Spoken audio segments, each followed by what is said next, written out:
অতএব ইনফেক্ট সরিয়ে যাওয়া বালা। আমি একটা কথা আপনারা সামনে কইতাম চাইয়া যে হাইলাকান্দি এমন একটা জায়গা আছে, আমার দাদাও জানোই, আমার ডিস্ট্রিক্ট কমিশনার মহোদয় জানোই, আমরা যারা অফিসিয়াল যারা এরাও জানোই যে ছাত্র এত বেশি কেলেঙ্কারি আজকের দিন এটা একটা ক্লিন ইমেজ যারা আজকের দিন আমরা জানি যে হাইলাকান্দি এমন একটা জায়গা আছে যেন 60 বছরের মানুষেও ছাত্রবৃত্তি পাইছে।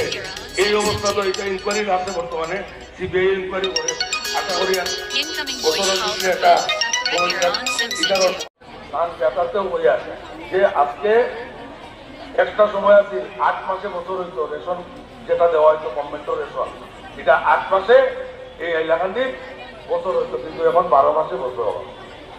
এর লাগিয়া আমি আপনারা অনুরোধ করবো যে আমরা উন্নয়নের লগে থাকতাম এবং বিভ্রান্ত না হইতাম।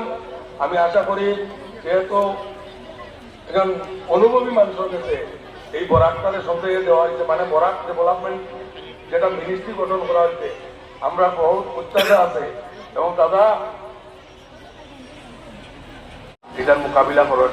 রাজনীতির ময়দান রাজনৈতিকভাবে উন্নয়ন মোকাবিলা আপনারা করার চেষ্টা করেন, অন্যভাবে চেষ্টা করে কোনো প্রয়োজন নাই।